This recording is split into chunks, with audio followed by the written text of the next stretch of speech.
లీలాకృష్ణ లాంటి దుర్మార్గుడు కసాయివాడు ఈ ప్రపంచంలో మరొకడు ఉండడు. వాడికి నువ్వు సొంత కూతురని తెలిసిన మరుక్షణం నీ తల్లిని చంపినట్టుగానే నిన్ను కూడా చంపేస్తాడు.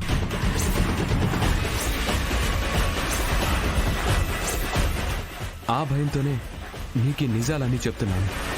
పారిపోమ్మా. ఆ దుష్టుడికి దుర్మార్గుడికి కంటికి కనిపించినంత దూరంగా పారిపో.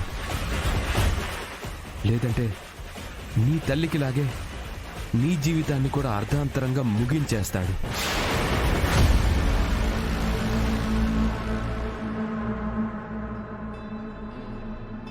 అబద్ధం, ఇదంతా అబద్ధం. ఆడెవడో నా శత్రువై ఉంటాడు. అందుకే నా గురించి లేనిపోయిన అబద్ధాలు చెప్పి మీ అందరి ముందు నన్ను దోషిగా నిలబెట్టేసినాడు.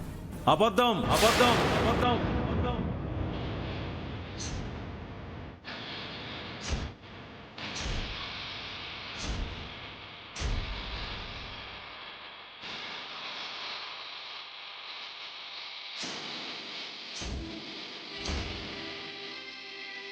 ఇతనొచ్చాడేంటి? నాన్న,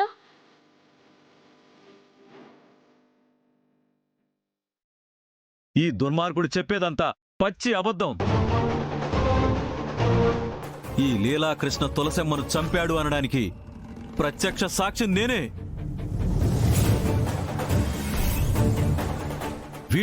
వీడే తులసమ్మను పొట్టను పెట్టుకున్నాడు.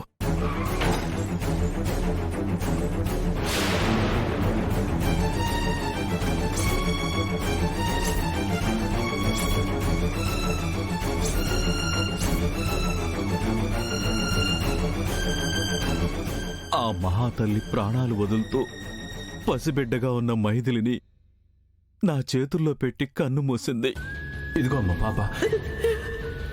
కన్న బిడ్డ అని కూడా కనికరం లేనివాడు.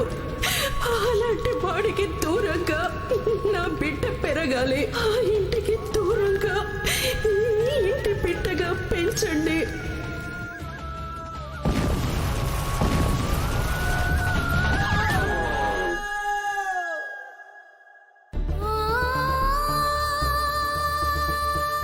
ఈ ఇంటి ఉప్పు తిన్న విశ్వాసంతో, రామయ్య గారి మీదున్న అభిమానంతో ఎన్నాళ్లుగా ఈ నిజాన్ని నా గుండెల్లోనే దాచుకున్నాను. కానీ ఇన్ని రోజుల తర్వాత వీడి పాపం పండింది. నిజమేంటో అందరి ముందు బయటపడింది. ఇక వీడిని క్షమించకండి.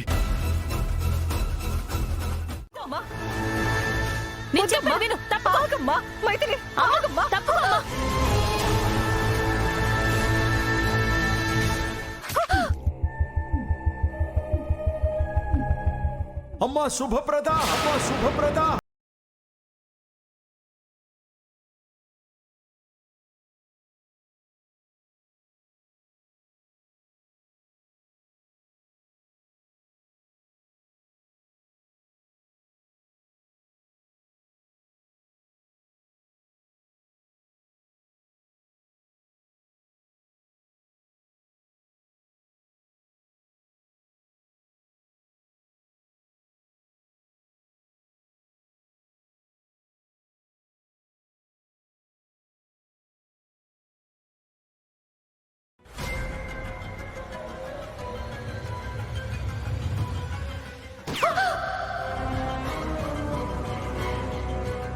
అంటే ఇదంతా నా ఊహ.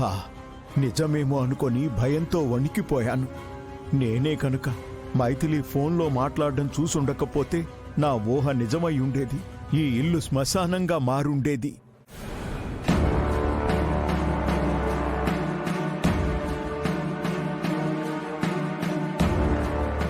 ఇగో అమ్మాయి, ఎంతసేపు ఇప్పుతావు పార్సలు? బేగితి. ఎందుకు తీస్తుందన్నయ్యా? స్మగ్లింగ్ కి బాగా అలవాటు పడిపోయింది కదా. ఏ బొంబాయి నుంచో గోవా నుంచో స్మగ్లింగ్ సరుకులు తెప్పించుంటుంది.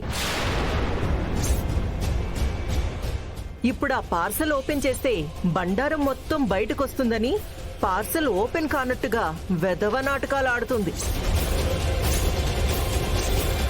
నిజమే ఆంటీ. ఊరు పేరు లేకుండా పార్సిల్ వచ్చినప్పుడే నాకు అనుమానం వచ్చింది అందులో ఏదో ఇలాంటి ఇల్లీగల్ వస్తువులు ఉంటాయి అని. మీరంతా కాసేపు ఆగుతారా? నిజానిజాలేమిటో తెలుసుకోకుండా ఎందుకు మైథిలి మీద నిందలు వేస్తారు? అమ్మా మైథిలి, నువ్వు ఓపెన్ చేయమ్మా. అలాగే తాతయ్య.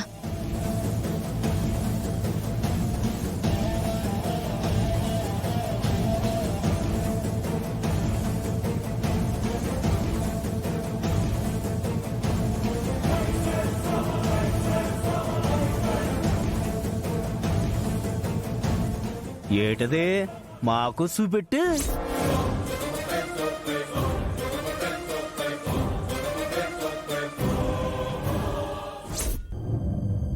నన్ను క్షమించమ్మా మైథిలి.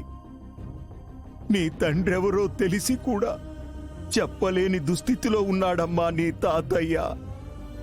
అయినా ఆ నీచుడు నీ తండ్రి అని తెలియకపోవడం మంచిదమ్మా. తెలియకపోవడమే మంచిది. ఇదేంటండి, నా జీవితానికి సంబంధించిన ముఖ్యమైన విషయాలు తెలుస్తాయన్నారు, నా జీవితం గురించి రహస్యాలు బయటపడతాయన్నారు. తీరా చూస్తే దేవుడి ఫోటోలు పంపించారు. అమ్మ మైథిలి, దేవుడి దయ వల్ల నీ జీవితంలో అన్ని శుభాలే కలగాలని, దేవుడు ఆశీస్సులతో నీకున్న పీడలన్నీ తొలగిపోవాలని ఎవరో నీ మంచి కోరి దేవుడి ఫోటో పంపించారమ్మా. మంచి ముహూర్తంలో నీ చేతికందింది. తీసుకెళ్లి దేవుడి గదిలో పెట్టి పూజించుకో, అంతా మంచే జరుగుతుంది.